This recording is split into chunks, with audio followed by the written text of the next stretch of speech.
안녕하세요. 엑셈의 김철환입니다. 추운 날씨에 감기 조심하시고 남은 한 해도 마무리 잘 하시기 바랍니다. 오늘의 강의를 시작하겠습니다. 오늘은 오라클 미드절에 대한 내용인데 동작 방식 이해와 활용까지 학습을 해보도록 하겠습니다. 미드절에 대한 기본 내용은 SQL 내에서 동일한 데이터가 반복적으로 사용되는 경우 미드절을 사용할 수 있습니다. 미드절은 크게 두 가지 방식으로 사용이 되는데 머트라이즈 동작 방식과 즉 글로벌 템프 테이블을 사용하는 방식과 인라인 방식으로 사용할 수 있습니다. 머트라이즈 동작 방식에 대해서 살펴보도록 하겠습니다. 미드절의 구문은 이와 같이 사용하면 됩니다. 미드절은 구문이 이와 같이 사용되었을 때 미드절을 상위에 사용할 것을 권장을 하고 미드절을 콤마로 구분해서 여러 개를 사용할 수 있습니다.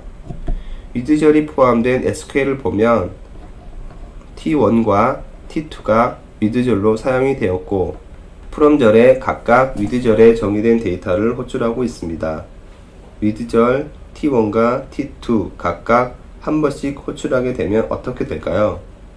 머트라이즈 방식은 글로벌 템프 테이블을 사용하게 되는데 실행 계획에서는 글로벌 템프 테이블을 사용하지 않고 각각 테이블을 풀스캔한 후에 해시 조인을 실행하였습니다. 결과적으로 머트라이즈 방식으로 수행되지 않았다고 볼 수 있습니다. 오라클 힌트로 미드절에 정의된 머트라이즈 힌트를 주고 실행 계획을 확인해 보면 템프 테이블 트랜스포메이션 이라는 오퍼레이션을 확인할 수 있는데 이것으로 보아 미드절에 정의된 쿼리가 머트라이즈 방식으로 실행되었다는 것을 알 수 있습니다. 이때 쿼리는 메인 SQL 수행 시에 미드절의 쿼리로 리저트 셋을 만든 후에 그 결과를 템프 테이블로 입력한 후에 메인 SQL을 수행하게 됩니다. 머트라이즈 동작 방식에 이어 인라인 동작 방식에 대해서 살펴보도록 하겠습니다. 화면에 보는 것과 같이 미드절 T1과 T2 각각 두 번 이상 호출하게 되면 어떻게 될까요? 실행 계획을 보면 템프 테이블 트랜스포메이션 오퍼레이션을 보아 머트라이즈 방식으로 수행되었다는 것을 알 수 있습니다. 여기서 알 수 있는 것은 기본적으로 오라클은 미드절에 사용한 집합을 두 번 이상 호출하게 되면 머트라이즈 방식으로 동작하게 됩니다. 인라인 방식으로 동작을 하려면 어떻게 하면 될까요?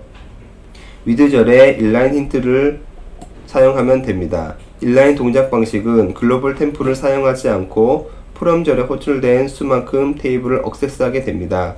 동작 방식은 메인 SQL이 수행되면서 미드절 SQL을 인라인 뷰 형태로 생성한 후에 메인 SQL과 조인하게 됩니다. SQL에서 동일한 데이터를 반복 처리 시 성능 개선 방법으로 미드절을 사용할 수 있는데 데이터 건수는 적지만 데이터 조인 시 I/O 처리량이 많은 경우 효과적입니다. 글로벌 템프 테이블에 저장하고 저장된 데이터만 읽어 처리하기 때문에 SQL 성능 개선 및 I/O 처리량을 감소할 수 있습니다. 하지만 미드절을 리저트 셋의 추출 건수가 많다면 글로벌 템프 테이블에 저장하는 비용이 증가하여서 성능에 악영향을 미칠 수 있습니다.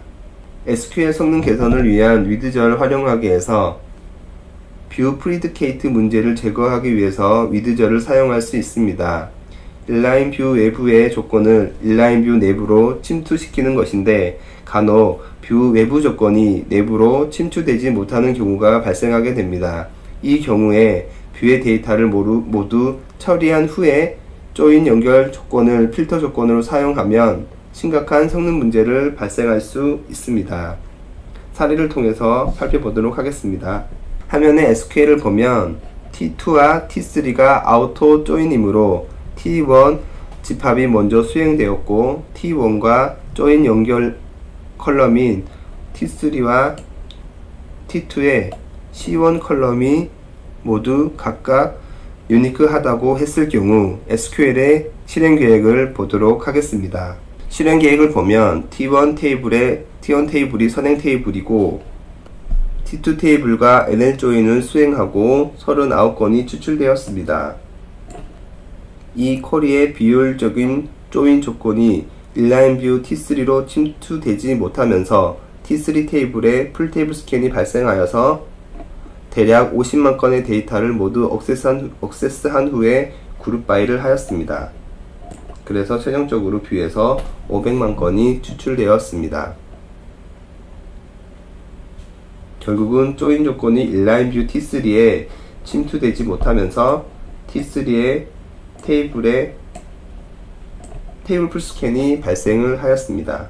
인라인 뷰와 조인되는 집합의 추출 건수는 38건이므로 38건이 인라인 뷰 안으로 침투된다면 SQL이 효율적으로 수행될 수 있을 것 같습니다. 그렇다면 성능 문제에 대한 개선안을 도출해 볼 수 있는데 두 가지 개선안을 도출해 볼 수 있습니다. 위드절 T1에서 추출한 값을 인라인 뷰로 만든 후에 인라인 뷰 T3에 강제로 조건을 추가하는 방법과 위드절을 선언하여 필요한 데이터를 미리 추출한 후에 필요할 때마다 재사용하도록 SQL을 작성하는 방법입니다. 첫 번째 개선안으로 SQL을 재작성할 수 있습니다. T3와 조인되는 T1 38건을 추출한 인라인 뷰 안에서 한 번 더 조인하도록 하여 38건만 인덱스 스캔한 후에 그 결과만 가지고 그룹 바이를 합니다. 인라인 뷰 안에서 38건에 대한 인덱스 스캔을 유도하기 위해서 reading T1, use NL T1과 T3라는 힌트를 사용하였습니다. 이렇게 한 결과에 대한 실행 계획을 보면 앞에서 풀스캔이 38건에 대한 인덱스 스캔으로 변경이 되어 보다 효율적인 실행 계획이 수립되었습니다.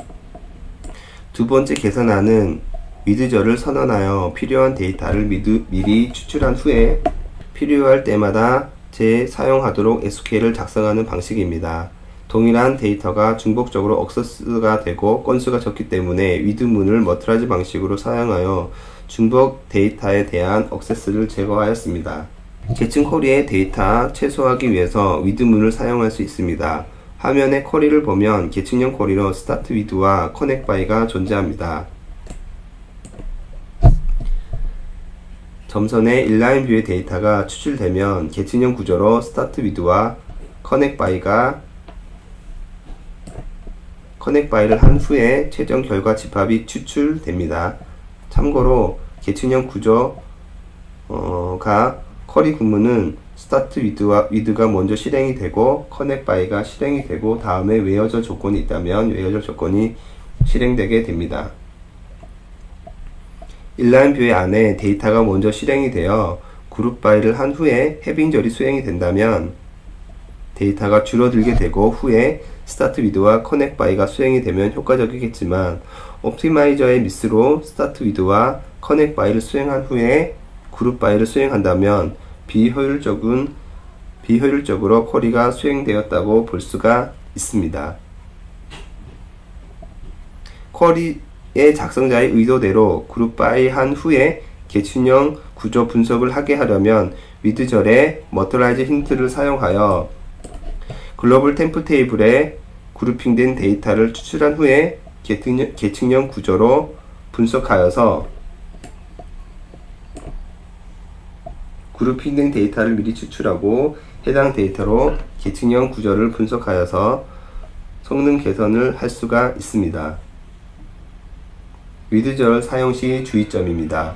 동시성이 높은 SQL을 머트라이즈 방식으로 수행한다면 컨트롤 파일 시퀀셜 리드 웨이트 이벤트가 대기할 수 있고 이로 인해서 성능이 저하될 수 있습니다. 위드절의 리절트 셋 건수가 많은 경우에 머트라이즈 방식으로 수행한다면 글로벌 템프 테이블에 많은 데이터를 저장하고 읽어야 하기 때문에 부하가 커집니다.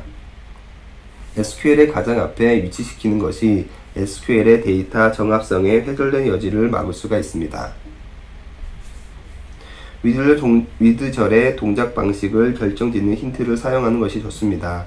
위드절로 SQL 구문을 변경하더라도 힌트를 적용하지 않으면 동작 방식에는 변화가 없을 수 있기 때문입니다. 이상 오늘 강의를 마치겠습니다. 감사합니다.